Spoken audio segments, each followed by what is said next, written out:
नमस्कार, दैनिक सवेरा में आपका स्वागत है। मैं हूं नीरज बाली। हर बार की तरह हम आपको एक बड़ी शख्सियत के साथ मिलवाने लेके आते हैं, लेकिन इस बार जो हमारे स्टूडियो में दैनिक सवेरा में मौजूद हैं वो तीन बड़ी शख्सियतें हैं।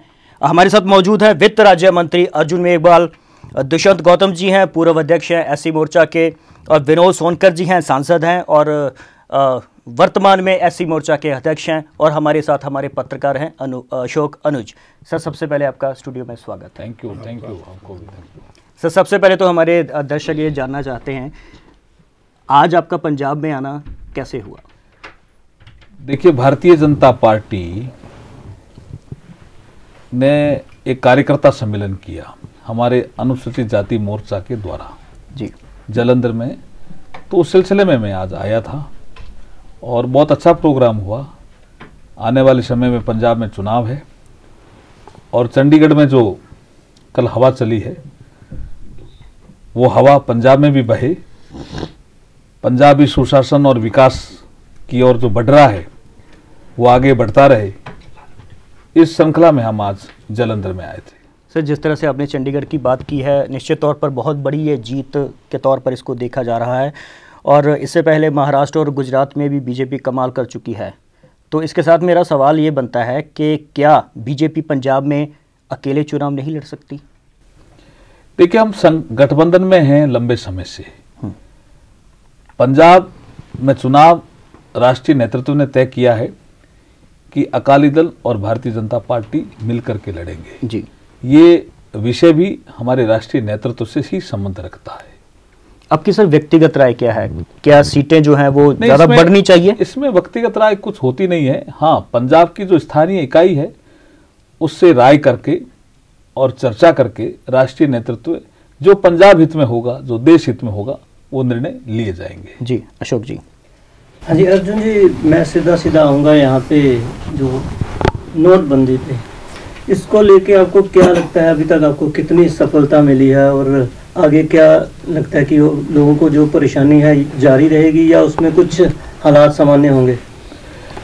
देखिए, ये भारतीय जनमानस में लंबे समय से था कि इस देश में आतंकवाद समाप्त होना चाहिए, इस देश में जो फेक करेंसी है वो बंद होनी चाहिए, इस देश में जो दवाइयों की तस्करी है, हथियारों की तस्करी है, ये बंद होनी चाहिए, इस देश में काला बाजारी बंद होनी चाहिए, काला धन बंद होना चाहिए। ये भारतीय जनमानस में लंबे समय से था। जी बिल्कुल।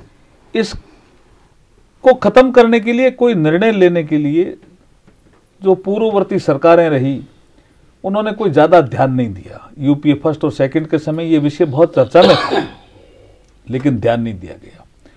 जब माननीय मोदी जी आए तो पहले दिन से उन्होंने कहना शुरू किया, मेरी सरकार गरीबों को समर्पित है। समझना नहीं चाहिए क्या? और उन्होंने राष्ट्रपति जी से जो जॉइंट सेशन हुआ था हमारा लोकसभा राज्यसभा का, उसमें पहले भाषण में कहलाया कि हम गरीबी समाप्त करने के लिए फौरी कार्रवाई नहीं करेंगे, हम उसको जड़ से उखाड़ेंगे। तभी समझ लेना चाहिए कि मोदी जी क्या करने वाले हैं। द फर्स्ट है एसआईटी का गठन, आईडीएस इसकी, विदेशों में जो काला धन है उसके खिलाफ कार्रवाई, बेनामी प्रॉपर्टी एक्ट, ये क्या है सब? ये उसी के परिणाम है कि इस देश में जो एक बड़ी बीमारी थी उसको दूर करने के लिए जब सोचा, आप देखिए 86% करेंसी थी हमारी 500 और 1000 जब हमने 8 नवंबर को बंद किया। आप आश्चर्य करेंगे कि उसमें से 50% से ज्यादा चलन में ही नहीं थी, बाजार में नहीं थी, तो कहां थी? या तो बोरों में बंद थी, या बक्सों में बंद थी, या किसी ने देखा मैं चुनाव लड़ूंगा तब काम आएगी, किसी ने देखा मेरे घर में कोई बड़ी शादी होगी मैं 400-500 करोड़ रुपए खर्च करूंगा तब काम आएगी। ऐसी करेंसी किस काम की थी साहब? तो उसको ट्रैक करके हमने देखा, तब पता चला कि ये बड़ी बीमारी है इस देश में, इसको ठीक करना चाहिए। इस वजह से ये 8 नवंबर का डिसीजन आया 500 और 1000 रुपए नोट बंद करने का। ये डिसीजन आने के बाद जनता ने बहुत स्वागत किया। आप देखिए, कोई कम इसके विरोध में आवाज उठी है क्या? जी बहुत ज्यादा। आक्रोश दिवस भी हुआ, धरना भी हुआ, भारत बंद का आह्वान भी हुआ, संसद को रोकने का काम भी हुआ। तो क्या जनमानस उनके साथ गया? नहीं गया। जनमानस मोदी जी के साथ रहा और इसके बीच में चुनाव भी हुए। उस चुनाव में जनता ने मोदी जी के इस निर्णय का साथ दिया, मोहर लगाई, और अभी अभी पंजाब के राजधानी चंडीगढ़ में भी मोहर लगाई जी। सर, जिस तरह से ये जो आपकी नोटबंदी का जो फैसला मोदी सरकार ने किया था, आपको नहीं लगता कि इम्प्लीमेंट करने में कहीं ना कहीं कोताही जो है वो रह गई है, कमियां रह गई हैं? देखिए, कुछ लोग क्या कहते हैं सडन फैसला लिया गया, और कुछ लोग कहते हैं कि हमें पहले बता देते, हम सलाह दे देते। जैसे हमारे मुलायम सिंह जी लोकसभा में बोलते हुए, ये भी गवाह हैं, उन्होंने कहा ये पहले हमसे चर्चा कर लेते तो हम सलाह दे देते। ये पहले चर्चा करने का विषय नहीं था। कुछ लोग कहते हैं कि ये आपके एटीएम हैं, वो कैलिब्रेट पहले कर लेते थे। अभी एटीएम कैलिब्रेट करते तो पता नहीं चलता कि एटीएम क्यों कैलिब्रेट कर रहे हैं। लेकिन अब मैं बताना चाहता हूं, हमारे पास अभी 2,20,000 के आसपास एटीएम हैं, वो सारे कैलिब्रेट हो चुके हैं। हम 2,000 के नोट हमारे पास पर्याप्त हैं। 100 रुपए की करेंसी भी एज पर डिमांड हमारे पास ठीक थी। अब 500 रुपए के नोट की हमारे यहाँ कमी थी, जिस वजह से 2,000 का नोट छुट्टा नहीं मिल रहा था बाजार में। और 100 रुपए जो लेके गया, उसने देखा पता नहीं क्या संकट आने वाला। मैं आपके माध्यम से कहना चाहता हूं, कोई संकट नहीं आने वाला है। We have a sufficient currency. सारे उपाय जनता के हित के लिए हम ले रहे हैं। हम कोई जनता को तकलीफ नहीं देना चाहते हैं। इस देश को ठीक करना है, इस देश की इकोनॉमी को ठीक करना है, वे ऑफ लाइफ को ठीक करना है। तभी तो यंगर जनरेशन डिजिटल इंडिया की ओर बढ़ चुका भाई। अब देखिए, जब ये निर्णय लिया तो कुछ लोगों ने कहा कि पता नहीं क्या हो जाएगा, शादियां नहीं होगी, ये नहीं होगा। सारे काम हुए ना साहब। कहीं कोई आवाज आई कि हम इसके साथ हैं। लेकिन जो हमारा जो मोदी जी ने कहा कि 50 दिन मुझे दीजिए, तो 50 दिन होने तो दीजिए। ऐसे बड़े निर्णय में जो छोटी मोटी तकलीफ आती है, वो जनता तकलीफ सहन करके भी मोदी जी की मुहिम के साथ खड़ी है। लेकिन सर, जिस तरह से हमारी पत्रकारों के साथ भी बातचीत होती रही है इस पूरे मसले को लेकर, कहीं ना कहीं जो कमियां हैं, त्रुटियां हैं, वो सामने निकलकर इस तरह से आती हैं जिस तरह से मौतें हुई हैं। अगर भारत सरकार ने ये फैसला लेना था, ले लेती, लेकिन उसके साथ साथ जिस तरह से मोदी जी ने अनाउंस किया, उसके साथ ही सर्कुलेशन जो है, नोटिफिकेशंस है, वो राज्य सरकारों को भेज दिए जाते। बेशक उसी दिन भेज दिए जाते कि जिनके घर शादी है वो डीसी प्रबंध करे, या जहां पर जिस तरह की हॉस्पिटल्स में प्रॉब्लम्स है उसके लिए ये जो प्रावधान हम निश्चित तौर पर करते हैं। लेकिन इस तरह से कुछ देखने को नहीं मिला।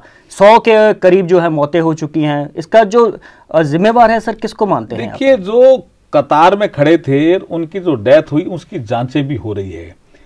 किस कारण से मौत हुई? कोई हो सकता है हार्ट अटैक से मौत हुई है, कोई कारण और हो सकता है, कोई बीमारी भी हो सकती है। उसकी सबकी रिपोर्ट हम मंगा रहे हैं। लेकिन ये बहुत बड़ा डिसीजन है इस देश की इकोनॉमी को ठीक करने के लिए। निश्चित तौर पर इस देश को बाबा साहब ने जब संविधान सौंपा था, तब कहा था राजनीतिक समानता आपको 26 जनवरी 1950 को आ जाएगी। मैं उस महापुरुष को नमन करता हूं, जब उन्होंने उस समय क्वेश्चन किया था। लेकिन इस देश में सामाजिक और आर्थिक समानता कौन लाएगा? जो आगे सरकारें काम करेगी, ये उनकी ड्यूटी है कि वो ये दोनों समानताएं लाएं। जब ये समानता नहीं लाएंगे, ये social equality and economic equality ये नहीं लाएंगे, तो राजनीतिक समानता बेमानी हो जाएगी। ये देश को आजादी लंबे समय तक चाहिए। ये देश कहीं वापस गुलाम नहीं हो जाए। इस देश का सोशल स्ट्रक्चर डिफरेंट है जी, और देशों की तरह नहीं है। इस देश का इकोनॉमिक स्ट्रक्चर डिफरेंट है। ये क्यों कहा था बाबा साहब ने? कब का भाषण है वो? संविधान सौंपते समय जी, 25 नवंबर 1949 का। इसलिए किसी सरकार ने इसकी चिंता नहीं की। अगर कोई चिंता कर रहा है उस बाबा साहब के सपने को पूरा करने का, तो माननीय मोदी जी कर रहे हैं जी। अर्जुन जी, एक सवाल है, ये जो नोटबंदी को लेके है उसी से रिलेटेड है, क्योंकि ज्वलंत मुद्दा है वो, कि जो इंडस्ट्रियलिस्ट और जो ट्रेडर्स हैं उनको सबसे ज़्यादा परेशानी इसलिए हो रही है कि जैसे उनके एम्प्लॉइज़ के या लेबर के KYC अकाउंट है, वहाँ से लाख 1.5 लाख रुपया भी अगर लाना हो उनको, तो जगह जगह उनको अपना वो स्पष्टीकरण देना पड़ता है। आपकी जो एजेंसीज हैं, खास करके जो जांच एजेंसीज हैं, वो बार बार उनको परेशान करती है। अभी जो 500-600 करोड़ के जो टर्नओवर वाले हैं, लाख 2 लाख 4 लाख लेके जाते हैं, उनको परेशान किया जाता है, उन पे केस बनाए जा रहे हैं। इस पे अंकुश लगाने के लिए आपको क्या करने हैं? देखिए, ये टेम्परेरी फेज है। मैं आपको तीनों की बात का जवाब दे देता हूं, इंडस्ट्रियलिस्ट, लेबर और जनता। देखिए, मेरे पास 2 ऐसे ग्रुप मिले। मैं एज ए वित्त राज्य मंत्री के नाते आपके इस चैनल में बताना चाहता हूं। जब ममता जी ने इसका विरोध किया और ये कहा कि हमारे जो टी गार्डन में काम करने वाले लोग हैं उनको वीकली पेमेंट होता है, लेबर परेशान है, जी। जब ये विषय आया हमारे सामने तो वहीं के लेबर यूनियन के लोग आए मिलने और मिलकर के कहते हैं कि ममता जी को रहने देना, इस निर्णय को वापस मत लेना। हमने कहा भी नहीं ले रहे हैं, लेकिन फिर आपको तकलीफ क्या है? आपकी बात ही तो ममता जी कर रही है। नहीं नहीं, हम वर्षों से शोषण के शिकार हो रहे हैं। कैसे? हमारे पे साइन कराए जाते हैं 10,000 रुपये वीकली और हमें दिए जाते हैं 5,000। ये जो सिस्टम लागू हो जाएगा डिजिटल वाला, खाते वाला, तो हमें पूरे 10,000 मिलेंगे या जितना तो देगा, चाय बागान वाला पूरा मिलेगा। फिर आप देखिए पढ़ी लिखी जनता के प्रतिनिधि महिलाएं आई हमारे पास दिल्ली में। ये दो डिफरेंट उदाहरण है, और भी उदाहरण है लेकिन दो डिफरेंट है। एक असम से आ रहे हैं, एक दिल्ली की पढ़ी लिखी महिलाएं जो टीचिंग का काम करती है प्राइवेट स्कूल में, वो आती हैं। वो कहते हैं केजरीवाल जी कह रहे हैं ना कि इसको रोल बैक करो, मत करना। मैंने कहा जी नहीं कर रहे हैं वैसे भी, लेकिन आपको इससे तकलीफ? बोला हमें इससे ये तकलीफ है कि हम वर्षों से काम कर रहे हैं प्राइवेट स्कूल में, पढ़े लिखे हैं, क्वालिफाइड हैं, लेकिन हमें दस्तखत 25,000 रुपये कराए जाते हैं और पैसे हमें 15,000 मिलते हैं। हम किसके सामने रोएं? ये सारी बीमारियों को दूर करने का एक ही साधन है, ये transparency, digital payment, cashless society. कोई कैशलेस सोसाइटी में कैश समाप्त थोड़ी करेंगे, हम कम कर देंगे कैश। जो एक वर्ल्ड एवरेज है वो हमें लेके चलना पड़ेगा ना। जब WTO एरा में हम जी रहे हैं तो हमें एक वर्ल्ड का एवरेज क्या है, जीडीपी से कैश का रेशो जो है 4% वर्ल्ड का, हमारे यहाँ क्या है 12%। आप कल्पना कर सकते हो 4 और 12 में कितना गैप है। उस गैप को कोई कम नहीं करेगा क्या? कम नहीं करेगा तो भारत आगे कैसे बढ़ेगा जी? इसलिए भारत को आगे बढ़ाने के लिए ये डिजिटल ट्रांजैक्शन की ओर भी हम साथ साथ ही बढ़ रहे हैं। तो सर एक सवाल इसी के साथ जुड़ा हुआ है कि ये कि जो आपकी इन्फोर्समेंट एजेंसीज हैं वो कहीं ना कहीं इसका दुरुपयोग कर रही हैं, उसका अपने अधिकारों का वो। देखिए मैं आपके माध्यम से आरबीआई के कुछ लोग हैं अधिकारी पकड़े भी गए हैं। देखिए मैं आपके माध्यम से कहना चाहता हूं, पहले कुछ लोग बैंकों के माध्यम से शिकायतें आई, आरबीआई के अफसरों की शिकायतें आई। आपके माध्यम से ये कहना चाहता हूं जो भी मोदी जी की इस मुहिम को डिस्टर्ब करने का प्रयास करेगा उन सब के खिलाफ कार्रवाई होगी। अब आपने एक सुझाव हमें दिया है कि जो इन्फोर्समेंट एजेंसी है जी, उनको हमने काम दिया है कि जो बेईमान है उनको पकड़ें। अगर वो ईमानदार आदमियों को तंग करने लगे तो इसकी भी हम समीक्षा करके उनके लिए भी हम कोई दिशा निर्देश जारी करेंगे। जैसे आपने कहा कि वो उनको कहा है कि बेईमानों को पकड़ो, तो कहीं ना कहीं वो इस आड़ में खुद बेईमान हो रहे हैं। तो देखिए ये जो आप अभी जो आपने बात उठाई ना, ये बहुत ही इस सिस्टम को ठीक करने की बड़ी बात है। ये जो भ्रष्टाचार करने की टेंडेंसी है ना जी, इस पे चोट किसी ने की अब तक। जी बिल्कुल। देखिए सीबीआई है, एसीडीज हैं, एसीबीज हैं, कार्रवाई हो रही है, पकड़े जा रहे हैं, लेकिन भ्रष्टाचार की टेंडेंसी कम नहीं हुई। ये पहली बार 500,000 के नोट बंद हुए हैं ना, इसमें टेंडेंसी जो करप्शन करने की है उस पे भी चोट पड़ी है। लोग कह रहे हैं कि पता नहीं मोदी जी कौन सा और सा डिसीजन लेके आ जाए, यार क्यों कर रहे हैं भ्रष्टाचार, इस पे चोट पड़ी है। ये जो अधिकारी हैं, ये जो बदमाशी कर रहे हैं, ये भी हमारे ध्यान में है, ये कोई चूकेगा नहीं। हमारा ट्रैकिंग रिकॉर्ड, आरबीआई का अफसर हो, बैंक हो, अधिकारी हो, जो भी गड़बड़ कर रहे हैं वो सब ट्रैकिंग रिकॉर्ड के माध्यम से चल रहे हैं, कोई नहीं चूकेगा। अगर जो मोदी जी के इस मुहिम को डिस्टर्ब करने की कोशिश करेगा, जनता को परेशान करने की कोशिश करेगा, वो भुगतेगा। एक सर ये वाकई क्या हकीकत है कि ये जो 2000 का नोट है इसमें वाकई चिप लगी हुई है? हालांकि बहुत सारी इस तरह की खबरें हैं, क्योंकि बहुत सारा पैसा जो है वो पकड़ा गया है, तो निश्चित तौर पर कोई ना कोई चिप ऐसी होगी। ये भ्रम फैला रहे हैं जी। अच्छा, ऐसा कुछ भी नहीं है, लेकिन ट्रैकिंग सिस्टम तो रखना चाहिए ना कहीं। अब जैसे प्लास्टिक के नोट की बात, हम करेंसी की बात कर रहे हैं, क्यों कर रहे हैं जी? इसलिए कर रहे हैं कि जो एक तो ये जो पेपर करेंसी है इसकी लाइफ कम है, एक इसमें ट्रैकिंग रखने का जो सिस्टम है ये इसमें प्लास्टिक करेंसी में ज्यादा है। अच्छा, तो ये धीरे धीरे अब जैसे मान लो किसी जगह नोट चला गया और कहां चला गया हमें देखना चाहिए ना कहीं। तो ये सब टेक्नोलॉजी के पार्ट है। करोड़ों रुपए मिल रहे हैं 2000 के जो नए नोट हैं। नहीं, इसमें तो देखिए हमने नंबरिंग से जारी किए ना जी। हमने उस आरबीआई को कहा ये नंबरिंग वाला आपके पास है, रीजनल डायरेक्टर लखनऊ को कहा या रीजनल डायरेक्टर जयपुर को कहा, उसने कौन सी चेस्ट को भेजे उस नंबरिंग के नोट, वहां से कहां निकले, कितने एक साथ गए, तो वो तो फिर ट्रैकिंग हो ही सकती है ना। इसलिए कोई बचेगा नहीं। जी सर। जिसने भी गड़बड़ की है इसमें पोल दे करके कोई घुसने की कोशिश करेगा वो परेशान होगा। एक सर इसके साथ सवाल जुड़ता है, ये नोटबंदी का जो फैसला सरकार ने लिया बहुत अच्छा फैसला है, जनता ने भी इसका समर्थन किया है, क्या इसका जो ऐलान है वो आरबीआई को नहीं करना चाहिए था? देखिए ये जरूरी था कि मोदी जी ये हमारे राज्यसभा में आनंद शर्मा बोलते हुए कह रहे थे, जो आप बोल रहे वही कह रहे थे कि आरबीआई एक्ट की धारा 26 के तहत 32 है, सही 32 है 36 है, उसके तहत ये जो पिछला डिमोनेटाइजेशन किया 1946 का और 78 का, उसमें आरबीआई का क्या सिस्टम है मैं सारा समझा देता हूं। आरबीआई का एक बोर्ड है, बोर्ड डिसीजन लेता है, आरबीआई का गवर्नर उसको प्रधानमंत्री को बताता है। राष्ट्र के नाम संदेश में आह्वान तो प्रधानमंत्री को ही करना होता है जी, इसमें क्या प्रधानमंत्री अनाउंस नहीं कर सकता? डिसीजन आरबीआई ने लिया, एज पर एक्ट लिया, उसके बोर्ड का डिसीजन होना चाहिए। आरबीआई की गवर्नर उसकी अध्यक्षता करता है और वो डिसीजन सरकार को बताता है, कैबिनेट उसको अप्रूव करती है और राष्ट्र के नाम संदेश प्रधानमंत्री ने दिया। क्या प्रधानमंत्री जी को राष्ट्र के नाम संदेश भी नहीं देना चाहिए? नहीं, निश्चित तौर पर देना चाहिए, पर लेकिन जिस तरह से आवाजें उठ रही हैं उसी तरह से मैंने भी अपनी एक आवाज आप तक पहुंचाई है कि ये वित्त का मामला है।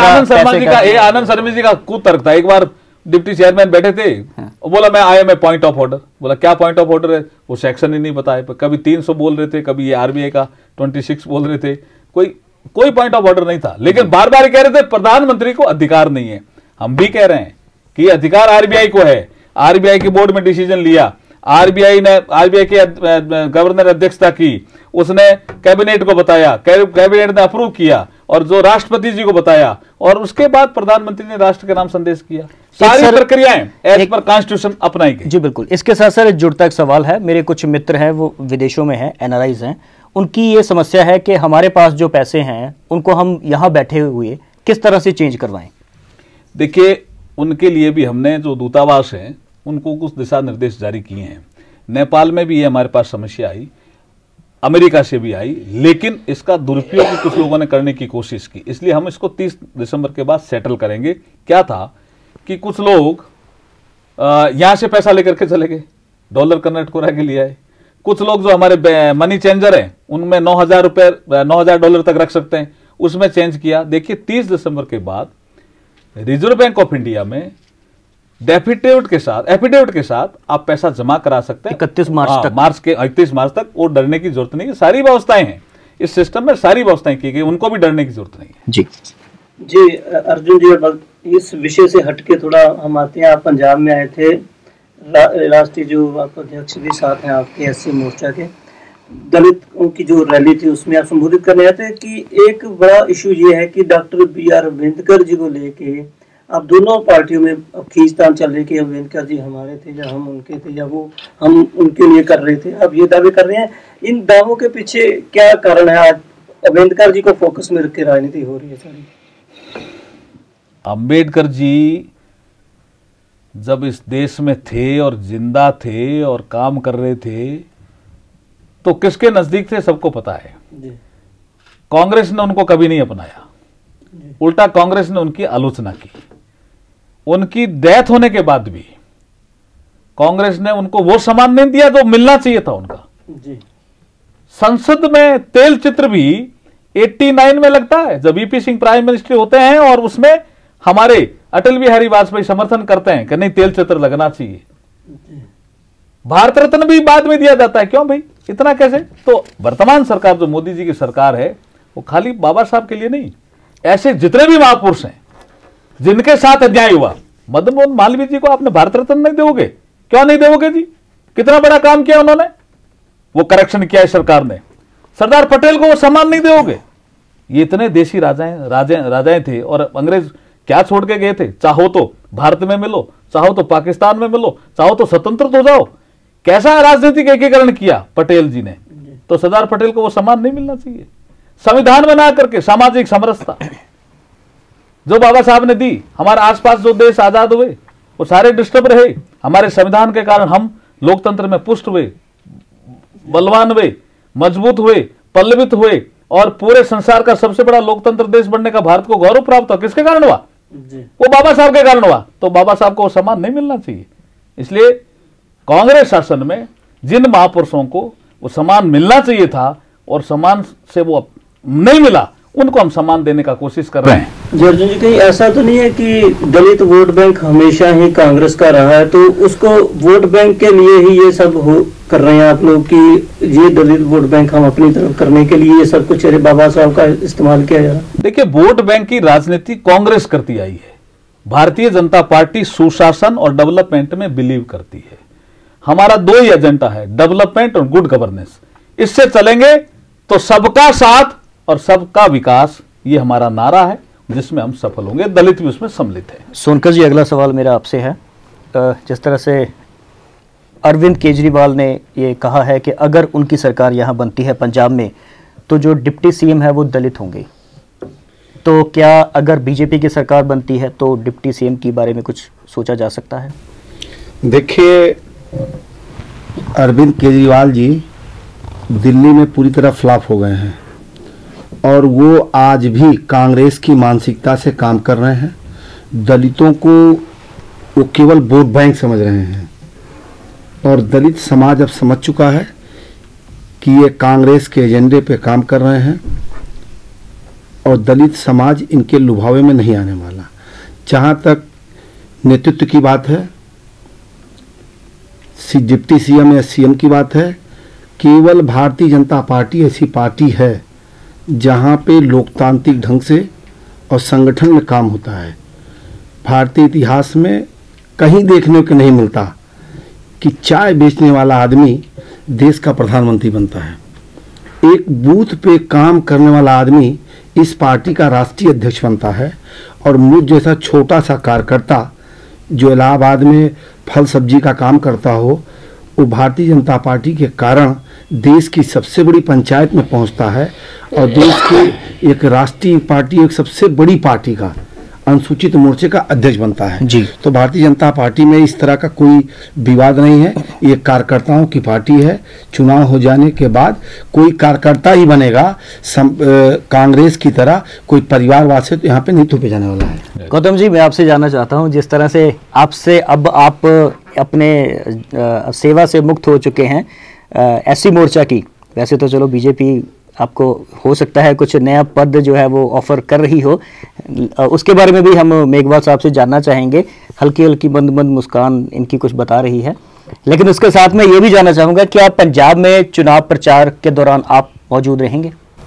बिल्कुल, मैं अभी मौजूद हूँ, आगे भी मौजूद रहूँगा। पार्टी का सिपाही हूँ, पार्टी जहाँ लगाएगी वहाँ काम करूँगा जी, और इसमें कोई कोताही वाली बात नहीं है।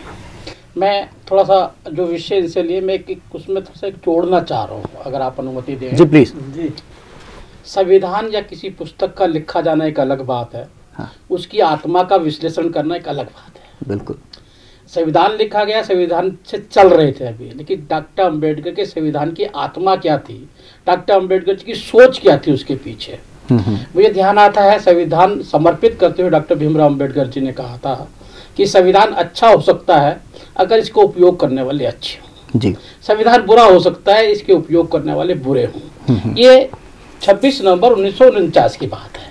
47 में देश आज़ाद हुआ। 2-2.5 साल पहले जब संविधान लिखने के बाद में ये शब्द उन्होंने इस्तेमाल किया। क्यों किया? उसका कारण था कि 2-2.5 साल के अंदर जिस उस समय तथाकथित नेतृत्व करने वाले जो लोग थे उनकी मानसिकता अच्छी नहीं थी। दूसरा वक्तव्य उन्होंने कहा था उस समय कि मैं चाहता था कि आज देश के अंदर 95% भूमि और प्रॉपर्टी 5% लोगों के पास में है और 95% लोगों के पास में 5% भूमि है खाली। मैं इसको चाहता था कि इसका बंटवारा होना चाहिए, आर्थिक संतुलन बनना चाहिए, आर्थिक समानता आनी चाहिए जी। उसके लिए उन्होंने वैल्यू ऑफ द रुपीज एक पुस्तक, प्रॉब्लम द रुपीज एक पुस्तिका लिखी। उसमें उन्होंने उल्लेख किया था कि अगर आपको आर्थिक समानता चाहिए तो 10 साल बाद करेंसी की चेंज करना चाहिए, नोटों को बदलना चाहिए। ये उस समय कहा था। और उस 200 साल के कार्यकाल में उन्होंने देखा कि तथाकथित जो सरकार चल रही है उस सरकार को जैसा मजबूत भारत में चाहता हूं वैसा भारत का निर्माण करती हुई नहीं दिखाई दे रही। जैसे धारा 370 के वो बिल्कुल विरोधी थे जी। आज देश के अंदर जो समस्या बनी हुई है वो डॉक्टर भीमराव अंबेडकर जी की संविधान में जो आत्मा थी उसको उन्होंने नहीं समझा और उसके विरोध में जो काम किया, देश उस समस्याओं से जूझ रहा है। सारी समस्या वही है। आज गरीबी अमीरी बढ़ी है तो करेंसी के कारण बढ़ी है कि जो उन्होंने कहा 10 साल में चेंज वो नहीं किया। धारा 300, आज देश में आतंकवाद बढ़ा है तो जो दुर्घटनाएं घट रही हैं सब धारा 370 की वजह से घट रही हैं कि आतंकवाद कहाँ से आता है, वहां से आता है। ये सारी समस्याओं को अगर हम देखें, कांग्रेस का और डॉक्टर अंबेडकर का 36 का आंकड़ा रहा है, इसी कारण से कि डॉक्टर अंबेडकर जी ने दलितों का सारा उत्पीड़न सहा, लेकिन संविधान बनाते हुए उसमें एक भी आपको एक तिनका भर भी ऐसा उल्लेख नहीं मिलेगा कि हमने अपनी पीड़ा व्यक्त की हो उसमें। उन्होंने उसमें पीड़ा भारत के निर्माण की थी, उसमें खाली कि भारत एक अच्छा भारत कैसे बन सकता है, ये उसका उल्लेख था। तो जब से लेके अब तक हम देखते हैं जिस प्रकार से संविधान की धज्जियां उड़ाई गई हैं, आज वर्तमान में जैसे उन्होंने ये कहा था उस समय कि वोट से आपको समानता का अधिकार तो मिल सकता है, वोट के अधिकार से आप अपनी मांगों को मान सकते कर सकते हैं, लेकिन सामाजिक समानता और आर्थिक समानता के लिए सरकार को पहल करनी पड़ेगी। बिल्कुल। आज आर्थिक समानता के लिए नोटिफिकेशन इसकी आपको नोटबंदी की बात कही थी उन्होंने, तो आज आर्थिक समानता आपको लग रही है, इन्होंने गरीबी हटाओ, मोदी जी ने अमीरों को बैलेंस किया। एक पहलू एक बीच का रास्ता निकला है। सर, इससे पहले भी आपकी सरकारें रही हैं, तो उस समय नहीं ध्यान में आया किस तरह से होना चाहिए? आज पूर्ण बहुमत की सरकार है, आज पूर्ण बहुमत से हम कर सकते हैं। आज जनता भी हमसे सवाल कर सकती है, पूर्ण बहुमत की सरकार थी तो क्यों नहीं किया? देखिए, अटल जी की सरकार थी, पूर्ण बहुमत की सरकार नहीं थी, लेकिन उसकी भावना भी यही थी।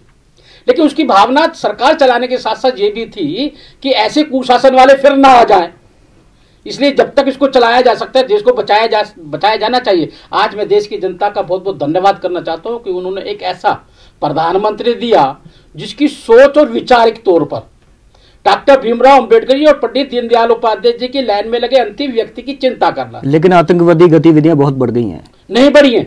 आपको बताएं, आज बताइए 8 तारीख के बाद में एक भी सैनिक को पत्थर लगा हो?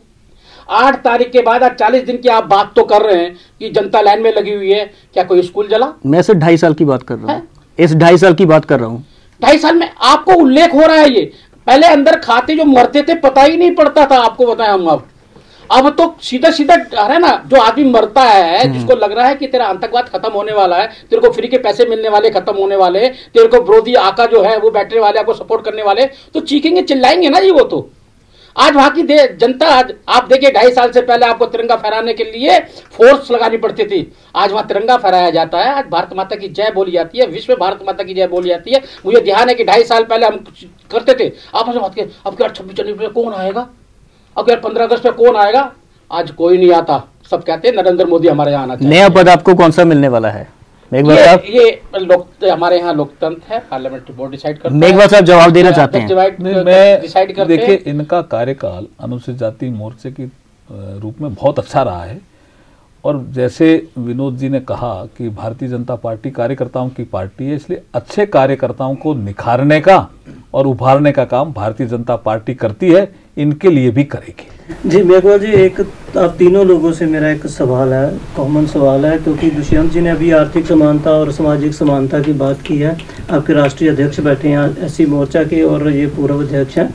मैं ये पूछना चाह रहा हूँ कि जब संविधान लागू हो गया तो एक आरक्षण का मुद्दा चल रहा है कि वो आरक्षण कब तक रहेगा अपने आर्थिक समानता के आधार पर या सामाजिक समानता के आधार पर? अभी तक आरक्षण खत्म कोई भी नहीं करना चाह रहा, तो आर्थिक समानता या सिर्फ दलितों में नहीं है जिसमें आर्थिक समानता की जरूरत है, सामान्य जो वर्ग है उनमें भी जरूरत है आर्थिक समानता की। पर यह आरक्षण देकर आपको नहीं लगता कि अब जो सामान्य वर्ग के लोग हैं उनके साथ कहीं ना कहीं अन्याय हो रहा है? देखिए, असमानता रहने के कारण आरक्षण आया ना। जी बिल्कुल। और संविधान सभा में भी इसकी चर्चा हुई, पार्लियामेंट इसकी चर्चा कर भी रही है, ये विषय पार्लियामेंट में डिबेट में भी आता है। असमानता मिटे तो ये बीमारी भी मिट जाएगी जी। इसलिए तो मोदी जी ने नारा दिया, सबका साथ सबका विकास। सर, मेरा आखिरी सवाल आपसे, असदुद्दीन ओवैसी ने कहा है कि मैं नरेंद्र मोदी जी को अपना पीएम नहीं मानता, इन लोगों को क्या संदेश देना चाहेंगे? ये देखिए, उचित नहीं है जो वो कहते हैं। इस देश की जनता ने उनको प्रधानमंत्री चुना, हम लोकतंत्र में जी रहे हैं। मुझे 15वीं लोकसभा का एक वाक्य याद आता है। एक उत्तर प्रदेश से मुस्लिम एमपी हुआ करते थे, तो वंदे मातरम हो रहा था सत्र समाप्ति पे, मीरा कुमार सीट पे थी स्पीकर के रूप में, और वो वंदे मातरम के दौरान जी लोकसभा से निकलते हैं तो नोटिस लिया जाता है। लेकिन यूपीए की गवर्नमेंट थी, उन्होंने देखा शायद ये नाराज हो जाएंगे हमारे से, ये वर्ग जी। उस समय भी ये कार्रवाई होनी चाहिए थी कि ये संसद है भाई, आप अपने घर में वंदे मातरम मत गाइए, लेकिन संसद में अगर वंदे मातरम हो रहा है तो आपको ससमान खड़ा रहना चाहिए। यह संसद के कारण आपका संवैधानिक दायित्व है। ओवैसी जैसे लोग जो इस देश में चुने हुए प्रधानमंत्री को प्रधानमंत्री नहीं कहने का साहस कर रहे हैं, यही तो दुर्भाग्य है इस देश का। यही व्यवस्था ठीक करनी है, यही सिस्टम ठीक करना है। आप प्राइवेटली कुछ भी कहें, लेकिन जो संवैधानिक पदों पर बैठे हैं उनको संविधान का सम्मान करना। क्या मोदी जी वैसे ही चुन लिए गए क्या? संविधान के अनुरूप नहीं चुने गए क्या? जब संविधान के अनुरूप चुने गए, प्रक्रिया अपनाई गई है, इलेक्शन कमीशन इलेक्शन कराया है, जनता ने चुना है, तो उनका सम्मान करना चाहिए। वो चुनने के बाद देश के प्रधानमंत्री हैं। पंजाब में 117 विधानसभा सीटों में कितना आप मानते हैं कि कितनी सीटें मिल जाएंगी आपके गठबंधन? हम पूर्ण बहुमत की ओर निश्चित रूप से बढ़ेंगे, पूर्ण बहुमत प्राप्त होगा। बीजेपी को अधिक सीटें? देखिए, यह विषय हमारे राष्ट्रीय नेतृत्व के पास विचाराधीन है, वही निर्णय करेंगे। लेकिन भारतीय जनता पार्टी अकाली दल की सरकार मिलकर के पंजाब में सरकार बनाएगी। तो ये थे हमारे साथ आज के मेहमान, वित्त राज्य मंत्री अर्जुन मेघवाल साहब, दुष्यंत गौतम जी, विनोद सोनकर जी और हमारे पत्रकार अशोक अनुज। जिस तरह से नोटबंदी को लेकर मेघवाल साहब ने अपनी राय रखी है जनता के सामने, आप सबके सामने, उससे हमें ये समझ लेना चाहिए कि सही मायनों में जिस तरह से नोटबंदी की इस समय जो प्रक्रियाएं चल रही हैं वो निश्चित तौर पर एक देश के हित के लिए ये इस एक कड़ी में एक कदम जो है वो आगे बढ़ा है। लेकिन उसके साथ साथ हमें ये भी कबूल करना चाहिए, सरकार को भी कबूल करना चाहिए कि सरकार की तरफ से भी कुछ अनियमितताएं जो हैं वो रही हैं, कमियां ज़रूर रही हैं, लेकिन हो सकता है कि वो किसी भी मंच पर उस कमी को महसूस नहीं करना चाहते होंगे। लेकिन अगली बार फिर मुलाकात होगी मेघवाल साहब से किसी और मुद्दे को लेकर। तब तक मुझे नीरज बाली को दें इजाज़त। नमस्कार।